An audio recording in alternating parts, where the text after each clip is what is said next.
This podcast is brought to you by Aspiration. At Aspiration, their investment strategies are built for the middle class. Signing up takes as little as $500 and 5 minutes of your time. You can sign up and find out more information at aspiration.com/smartpeople. Past performance is not indicative of future returns. There is no guarantee that any investment product will achieve its objectives, generate profits, or avoid losses. Investing involves risk of loss, and alternative investments may not be suitable for everyone. Before investing, consider your investment objectives. The podcast where we talk to smart people, but not necessarily done by smart people. That is an awesome question. This one goes down probably on one of my top 5. Hey, I like nutrition. I like to eat food. This is the coolest thing ever. We're going to do this forever. I wish I paid more attention in that class. You know, I'm going to be honest, I don't understand that. As a man, I don't get it.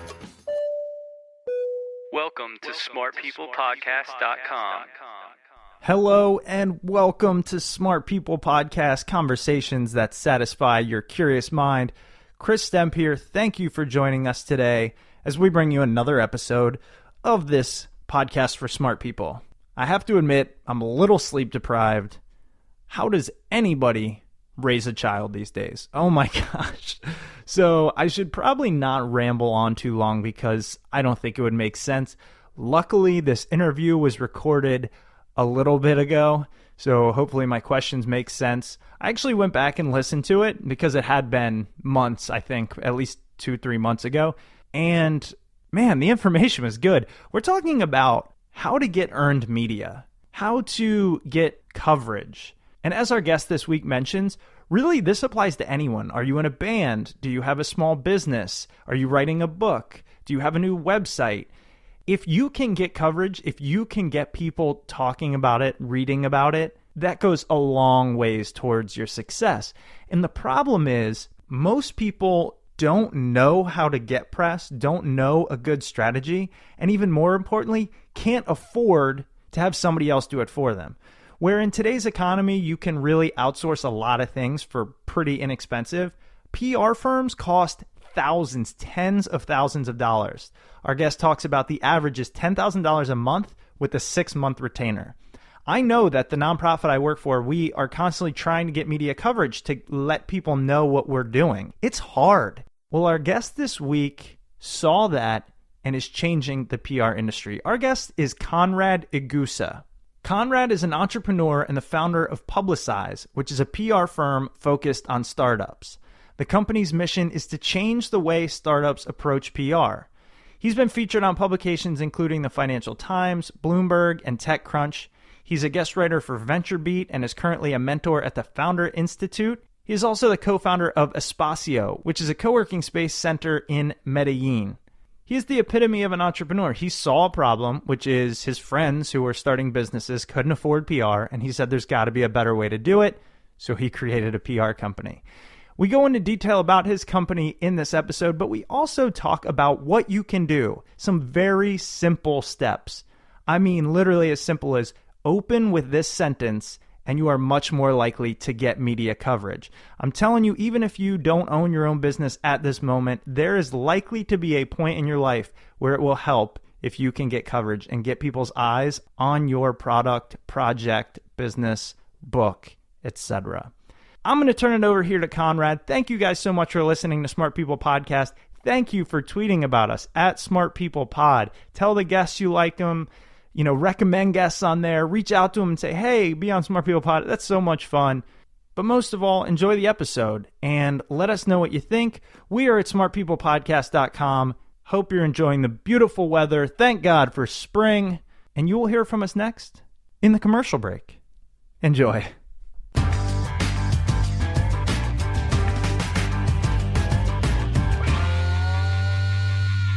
All right, Conrad. Well, thanks so much for being on the show. I really appreciate it. And I was really excited, actually, when you emailed because we haven't covered the topic of PR on this podcast yet. Personally, I am dealing with it a lot with my nonprofit, even with the Smart People Podcast. We're trying to get the word out. And PR is kind of this black hole. Like, I don't understand it. And I was so glad to get somebody like yourself who knows the world so well to maybe simplify things for me. So First of all, thanks for being on the show. Thanks so much for having me, Chris. I want to talk a lot about different things you've done. Publicize is a company you've started, which I really think is a game changer in PR. You also, you've been a writer. Tell us a little bit about what you've done and what got you to start Publicize specifically. Yeah, my background initially was more with tech entrepreneurship. So when I was pretty close to graduating university, I'd raised funding for my first startup in Northern California. And after I eventually moved to New York and I wrote for a tech publication called VentureBeat. And eventually I was also running marketing for several companies, and that allowed me to travel and work. Eventually stumbled upon a city in South America, Medellin, Colombia. And so I spent most of the year here and working on Publicize with a great team, kind of trying to disrupt the PR industry, and involved with other ventures as well, including a news publication called Columbia Reports. All right, well, let's dive into Publicize because, again, I read the article on TechCrunch, and the PR world is one that I think operates often on an older model. It's really expensive. You don't know what you're going to get, and you guys are disrupting it a little bit, as you mentioned. So tell us a little bit more about what Publicize is and what your idea for that company is. Yeah, the idea is that traditionally when I was at VentureBeat, most traditional PR firms charge about $10,000 a month with these 6-month retainers, and most of the entrepreneurs I knew couldn't afford $60,000. And I thought was, could we create a solution that produced the same results, but as opposed to charging this large amount, charge closer to $399 a month and make it month to month so people can cancel at any time. And the kind of the premise behind it was that we wanted to create this cost-effective solution for startups to grow because most startups don't have these large budgets, and they need to show results as soon as possible. Yeah, and like I said, when I was introduced to the PR world just a couple of years ago with my nonprofit, I never realized that. I mean, even to put out a press release and just blast it to the world is expensive, and that never works. It almost never gets picked up. So it's a tough place to be, yet the value of media is very high. Yeah, and I think there are a lot of misconceptions. Most people, when they think about PR, they use something like a PR syndication site, like a Business Newswire, and they might pay $5,000 or $1,000 just to essentially distribute their site to Yahoo Finance and all these. And it's a little deceptive in that a lot of people, when they say like, oh, we got on Yahoo Finance, they think it's like the homepage. But when those press releases are sent, essentially they're 10 layers deep. Like very few people ever see those releases. I think it was described to me as like the graveyard of the web type of thing. Yeah. And but that's the way most people approach the media, which and I think there's a better way to do it. Well, that's great because that's kind of what I want to talk about. So I want to talk about the better way to do it. And from the top down, first for an entrepreneur, and I know we talked about this prior to the show, but we use that term loosely, and I'll let you kind of explain that. How do you, recommend that people use a PR strategy? How do we come up with one? What is the basis for PR and really getting the word out? So I think PR is incredibly important, and the strategy that I recommend that I'll go through kind of step by step. I think it's applicable to technology entrepreneurs, but it's just as applicable whether somebody is running for office or starting a band. And the beauty of it is that with each different vertical that you're interested in, they're kind of a series of popular publications that tend to cover that area. I hope that answered your question. It did. Actually, it was great. And as you you mentioned it, I'm like, oh my gosh, and literally everybody needs this. So my brother's in a band. For the nonprofit and for this podcast, I want to get the word out. So I'm like dying thinking, man, I really hope Conrad can tell me exactly how to do this, how it works, how we can be everywhere and people can find us. So I'm ready to just open up the floor, man. That's a lot of tough work to do. So the first thing about the media that people make a mistake about is they don't approach journalists and media with an announcement. So I'll give you an example. When I was writing for VentureBeat in New York, a lot of my friends would come to me. They'd say, hey, Conrad, can you write about my company? And I would say, sure, you're my friend. What do you have to announce? They would say, we don't have anything to announce. And I would say, well, if you don't have anything to announce, I can't write about your company because there's no story. So the very first thing to remember before, whether you're in a band or whether you're running for office or about to launch a technology startup, is to have a specific announcement that you want to reach out about. And examples for startups kind of loosely are, let's say there's a product launch. Let's say there's a new funding announcement. You raised 100,000. Maybe you launch a new mobile app. Maybe you have a new milestone of 10,000 users or 100,000 in revenue, or you have a new member join your team. Anything that kind of qualifies as a noticeable announcement, that's what you want to reach out about. So that would be step one, is kind of find the specific announcement that you want to make. I think the second part is you want to make your story and the company as interesting as possible through using social proof. An example of that is you see a lot of entrepreneurs make this mistake now when they contact, let's say, the Wall Street Journal. They'll say something like, "Hi, my name is Tim. I am a bootstrapped entrepreneur who's about to launch this company. Do you want to cover this announcement?" And the problem is that if you're a Wall Street Journal reporter, you're thinking, well, there are 50 million bootstrapped entrepreneurs. This doesn't seem that interesting. As opposed to if someone said, "Hi, my name is John. I am the former head of marketing at Facebook," or "I am a Harvard Business School graduate." Kind of something, 1 to 2 points that are particularly interesting about the founding team. And it reminds me when I was at VentureBeat, in that there was this story we wrote about where my editor said basically, Bill Gates' former assistant is about to launch a new company. I said, "Well, what's the company?" He said, "It doesn't matter. It's Bill Gates' former assistant." That's what makes the story interesting.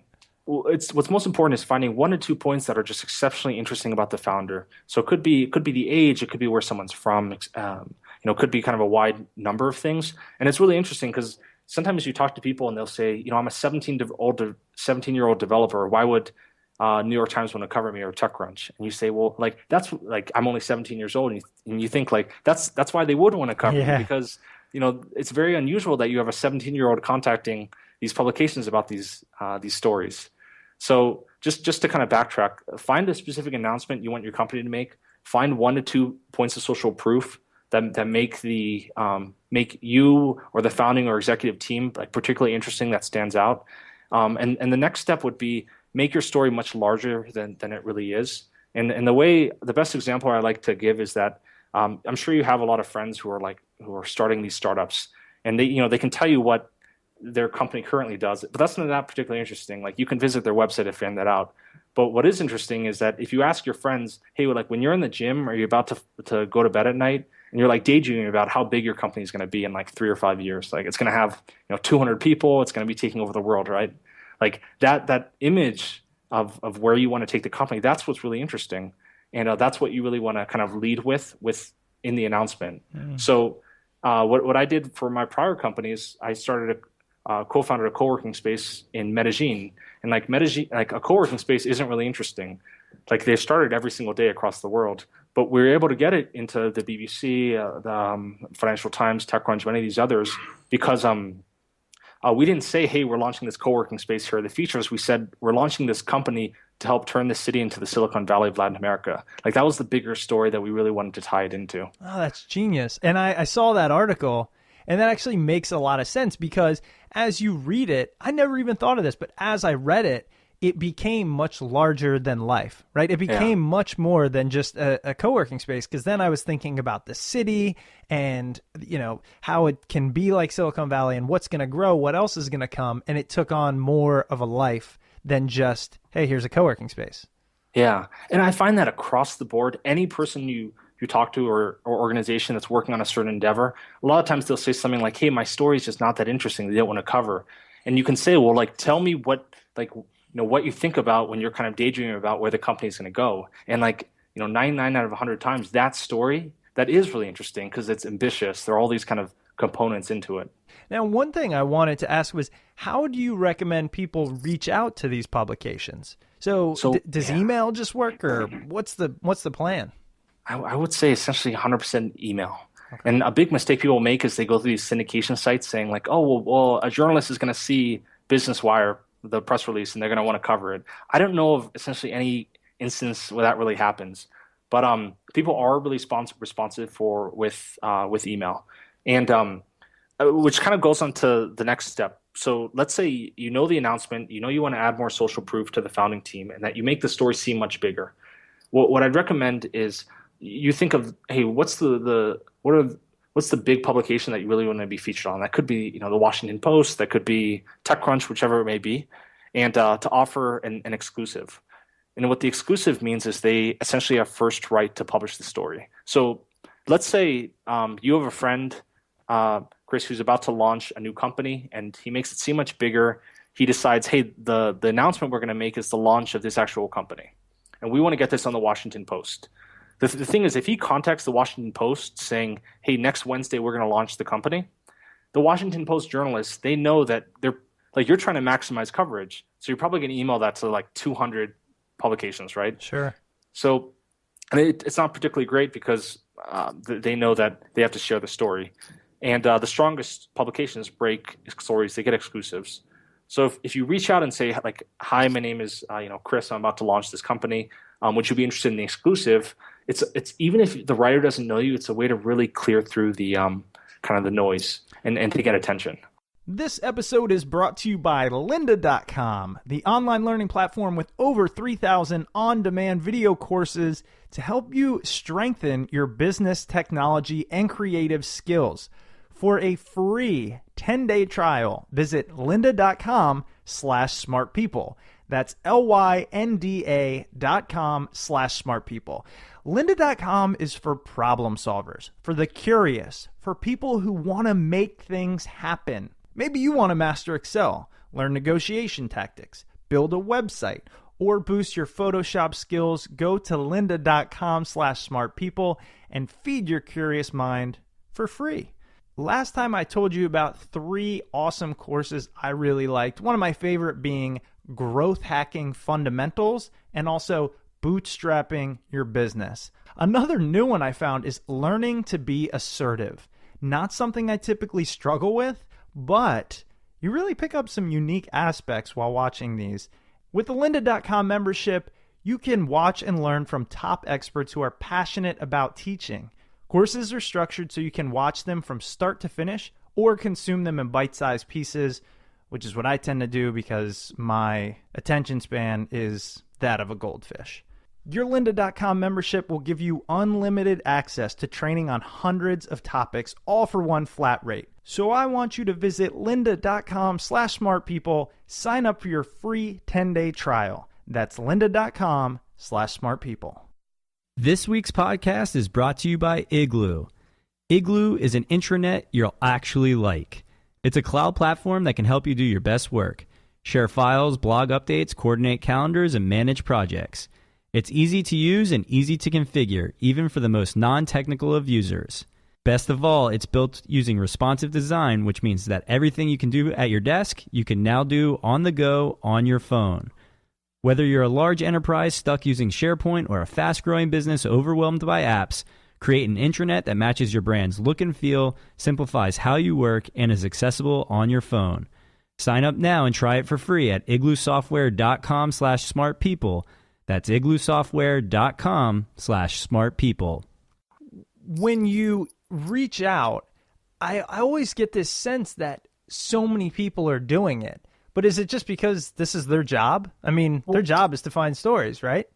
The thing is, I'm happy to send you specific templates that that have been used to get people on Wall Street Journal and all these different sites. Yeah. I think there's so many journalists are emailed very, very often every day, but so many of the emails are done incorrectly. So a joke I always say with journalists is the 3 words they hate the most is for immediate release. So most journalists, they'll just get an email, capital letters, for immediate release. And in the email, it has like just copied, pasted the press release. And you think like, it doesn't matter what this announcement is, I'm not going to cover it. As opposed to if someone said, hi Tim, I'm my name is Chris. I'm let's say a graduate of Harvard that's about to launch this new startup. Would you be interested in the exclusive? Something like that.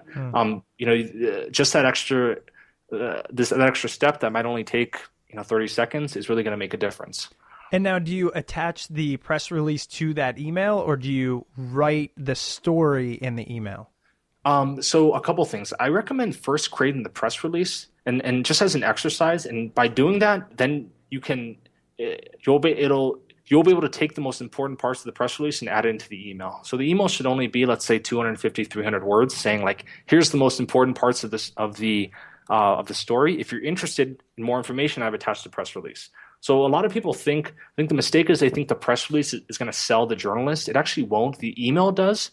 But then when they're actually interested in the story, the goal of the press release is to essentially reduce as much friction as possible to writing the article. So an example of this is to write an article takes a long time. Like, I don't think people understand how long it takes. You have to do a ton of research into, so let's say if you're talking about a launch of a new health mobile app. Well, like if I'm going to write an article about it for VentureBeat, I probably have to do research on, well, how big is the actual market? What are the other competitors in this space? All these different things.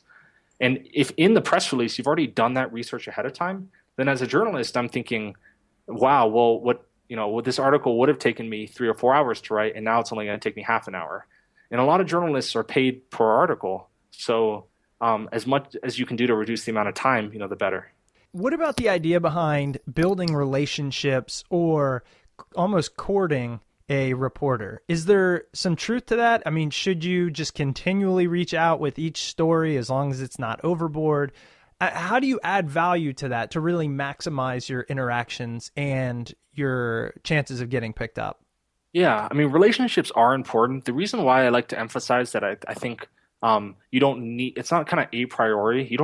A relationship isn't required to be featured on these sites. And I'm talking about as high as like the Wall Street Journal, et cetera. So like the largest publications that people have cold emailed, that we've cold emailed and gotten these features on. So I think when people think that a relationship is required, they often won't even reach out because they haven't met that person. And once you do get a response, I would say something as nice as sending a nice Christmas card or whatever it may be, like a Christmas cake. It's all these kind of small gestures that I think make a difference. Primarily because as a journalist, when you write a story, usually people say, "Thank you so much. I really appreciate an email," and then you never hear from them again. And it's so unusual that someone will say like, "Hey, I really appreciate this. I'm going to go out of my way to send a book or something small." That those are the people that really stand out. Yeah. Whatever you send shouldn't have any monetary value. So it's actually a challenge getting gifts. But sending something like like a small cake or something. Right. I mean, that's actually a practice that I think people use elsewhere in life, right? But why do we stop at those common interactions? Why not do it in things like this example where it can go ahead and pay dividends in the future? Now, when it comes to reaching out to these individuals, these reporters, I'm assuming you recommend going directly to individual reporters. So say you want to get in the Wall Street Journal, but there's a number of people that write for them. Do you decide which one to reach out to? Is there like a general box you usually send it to? How does that work?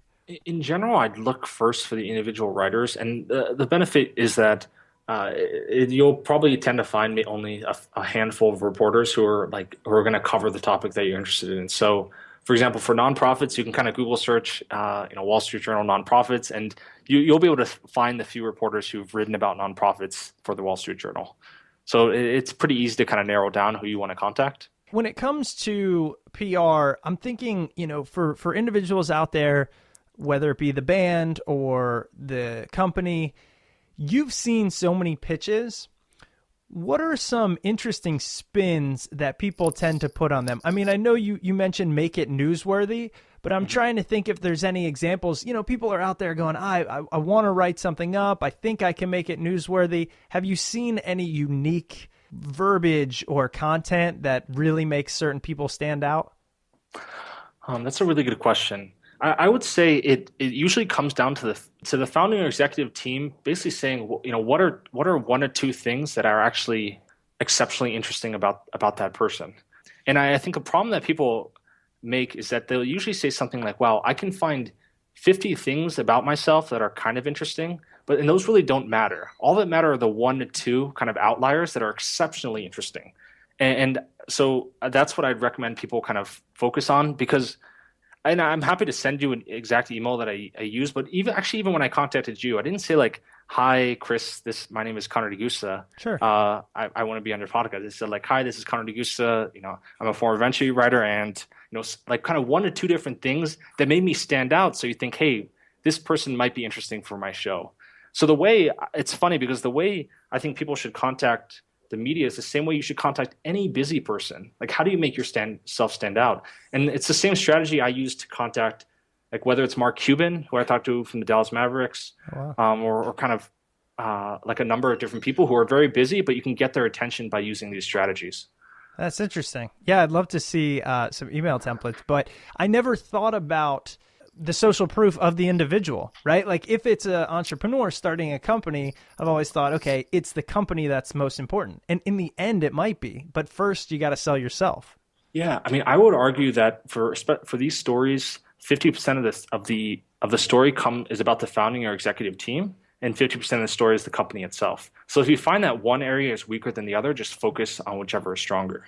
Well, I also wanted to talk a little bit more about Publicize, just because I wanted to see exactly how you guys have created this model where you're able to lower the cost in comparison to some of these legacy PR companies.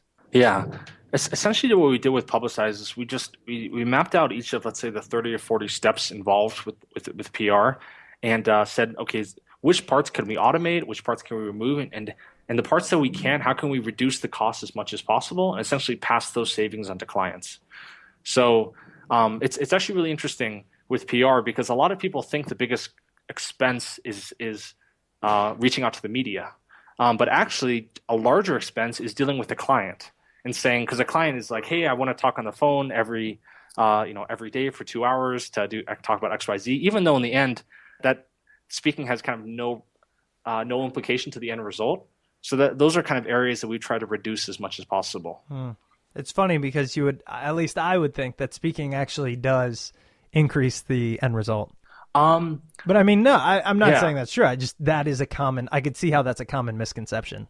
Yeah, I think there is some talking involved, so it's not that it's completely reduced, but as an example of this, we'll say something like, hey, can you send the LinkedIn profiles of the founding and executive team? Like, we'll look at those in their online profiles and tell you what are the two most important things about the founding team, kind of the two most interesting pieces of social proof.